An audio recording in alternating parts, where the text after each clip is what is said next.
mad scientist, something goes wrong. They are sad boys though. I don't know, this doesn't work for me.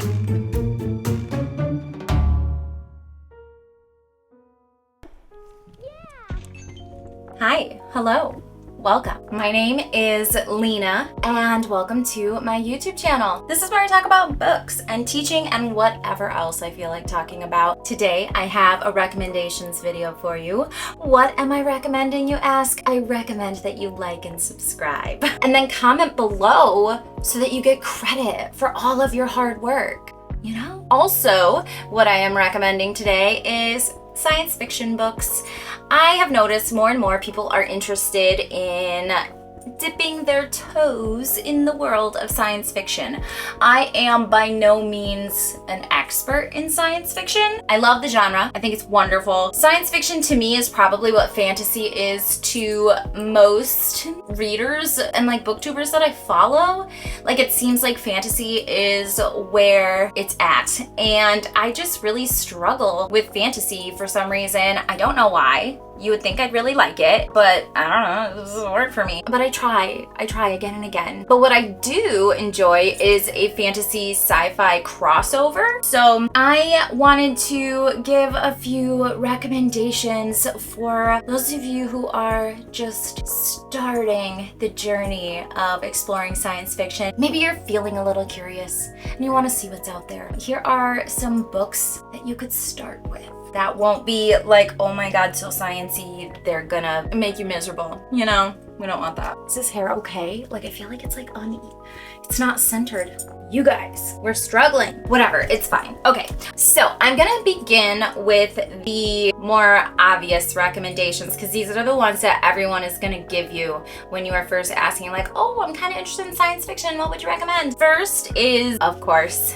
the author Andy Weir. I have heard people say that they've started with either one of these and had a good experience. I myself have actually not read The Martian yet. I found it at a used bookstore, and so I plan to be reading this soon. I am very excited about it, and I've heard a lot of people say that like they actually prefer this one over Project Hail Mary, but I loved Project Hail Mary. This was my first Andy Weir, and it was a really, really wonderful experience. I recommend this one highly. I can't like truly recommend this one because I haven't read it yet, but I know it's been recommended to me, and I do plan on reading it soon, and I will follow up with you on my thoughts when I'm done. Project Hail Mary, our main character wakes up in space, doesn't remember why he's there. The rest of the crewmates on the ship with him are dead. He has to figure out why he's there, what his mission is, what he needs to do, and you meet some really wonderful characters along the way. The next one, obvious, is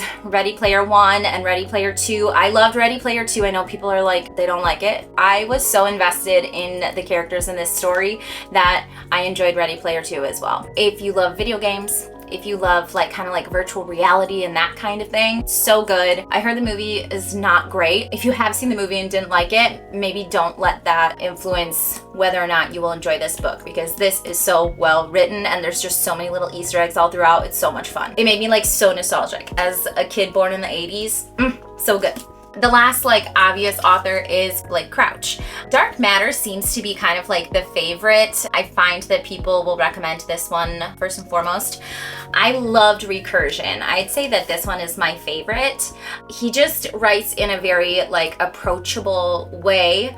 His characters are very real. He just does a really good job of weaving in enough science that it's making sense, but not so much that you're overwhelmed. I loved Recursion. Dark Matter was also really great, and I actually read this one first. So those are like my really obvious recommendations. Well, I mean, maybe some of these other ones are really obvious. I don't know. Okay, so beginning with my very favorite novel of all time, Frankenstein. This is such an incredible story. It's really nothing like the movie. The movie comes nowhere near capturing this story. Mary Shelley is incredible. She's my hero. I adore her. I read this book every year now because it's just so incredible. It's is such a good combination of like the science fiction and the horror, but also like what it means to be human. Oh my god, it's so terrific. Another more classic novel that I read recently is The Invisible Man by H.G. Wells. This is really short, so very easy. I wouldn't say it's like, oh my god, my favorite science fiction that I've ever read,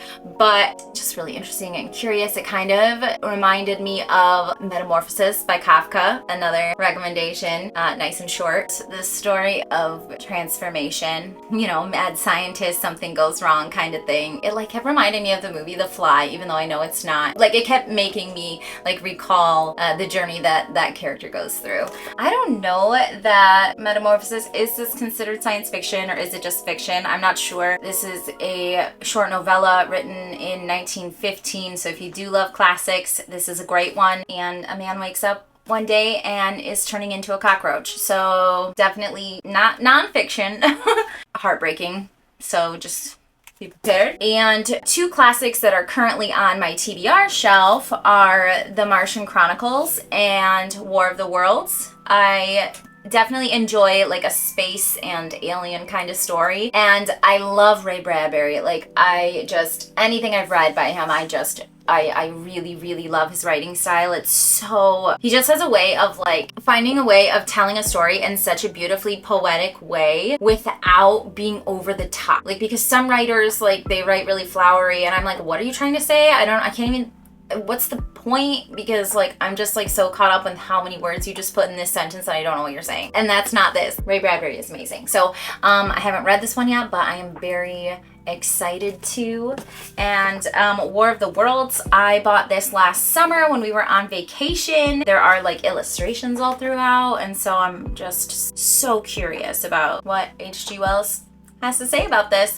And I think that I've read that Ray Bradbury is like really inspired by H.G. Wells and his work, so that makes sense. Anyway, moving on. Another one I recommend, Kazuo Ishiguro's Clara and the Sun. Also Never Let Me Go. Never Let Me Go is like very light on the science fiction. I'd say that it's really like more speculative, but this definitely has more of a science fiction feel to it. You're following Clara, who is a robot who has been designed to be a companion to a child and is solar powered and needs the sun to survive. And so there's just like this really beautiful depiction of the sun and how it's personified throughout the story. Like it's really, really lovely, and Clara is just so endearing. I mean, I love a robot. I don't know, like a robot that can feel is just like a trope that I really enjoy. Yes, this one is really, really just lovely. And like I felt so much for Clara. Like I was really in tears at the end. I wasn't ready for it to be over. I've reread it like 3 times now. So on the topic of robots, this is actually a I believe it's middle grade. The Wild Robot series is so adorable. My elementary school, my whole school district read this all together last year, and so I've got the sequel to it, and there's a 3rd and a 4th one as well. So but they are just very like obviously very like easy reads. I like read them to Harvey Fox and stuff, but about a robot, Roz, who finds herself washed up on the shore of a mysterious place, and the other robots are not with her. There are pieces and parts scattered about, but none that are like whole working robots like her. So she isn't totally sure like who she is or what she's supposed to do. And so she goes like on this little adventure through the wilderness and like meets different animals and learns to communicate, learns to care about them. And it's a really, really sweet story. Now, if you are a fantasy girly or guy and you want to try getting into science fiction, I would recommend The City We Became duology by N.K. Jemisin. This is so fantastic, and if you're worried about getting into it, the audiobook is incredible. Like it's like a full cast and there's like sound effects, and it just like it brings it to a whole new level. It's amazing. So this is like one of the few fantasies that like I really did enjoy, and it's just because it had such a Lovecraftian kind of science fiction sort of horror like element to it. Really, really good.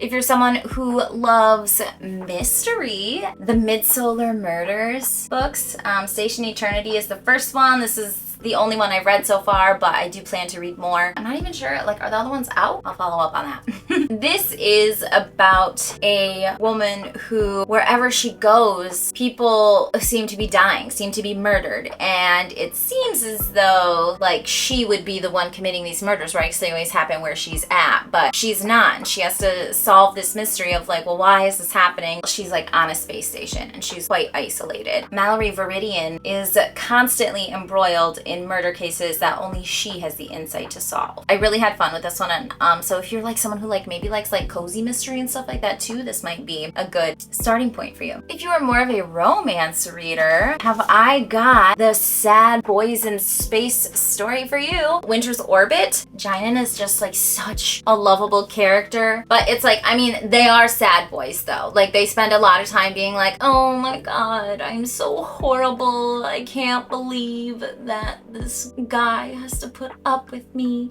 Because they're, like, in kind of like an arranged marriage situation. So they're both, like, sad, traumatized boys who have really low self-esteem. I really liked it. I really liked it. And I don't even really like romance usually, so the fact that it, like, took place in space and things, like, made it for me. So, and then just some more, like, general, more speculative kind of fiction. Light from Uncommon Stars. I've recommended this one in, like, several different videos, but there's just so much going on in this story, and I love it. I know some people have said there's, like, too much going on. There's aliens and donuts and classical music and deals with the devil, so it's really got it all.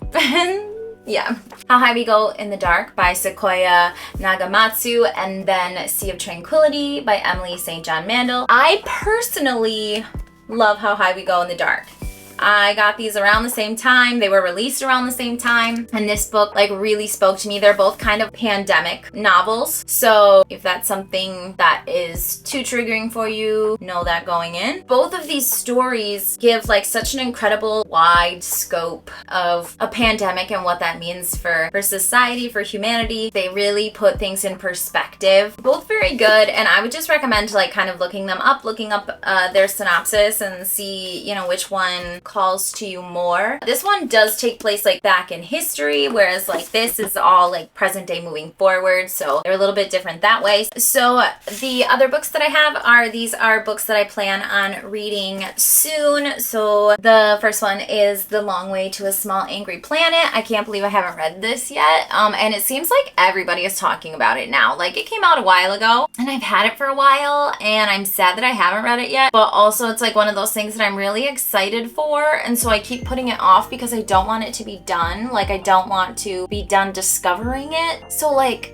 I put it off, but, like, I really want to read it. It's, like, kind of like a painful space to be in, you know? Like, it's like, do I read it? Don't I? I don't want it to be over. But then, you know, the thing is you can always reread things. Like, I've reread several of the books in these stacks several times. So, you know, that one. And then a new release called On Earth as It Is on Television. And this is some kind of story about aliens basically make their presence known and life will never be the same. Something along those lines. The cover is incredible. So those are both books that I plan on reading soon for my TBR. Hopefully something in these stacks works for you and strikes your fancy. I tried to have, like, a variety of books that might appeal to different readers who are interested in exploring science fiction more. I, of course, have other books on my shelves, but not ones that I feel like would be as friendly to a science fiction beginner. Okay, guys, my camera is overheating and it's about to shut off on me. So with that, I'm gonna have to say goodbye. But if you haven't, like and subscribe. Drop your comments below. Maybe you have recommendations that aren't on this list, or you have some more specific questions, looking for something more specific as far as science fiction recommendations go. But thank you so much for being here, and I will see you in the next one. Bye!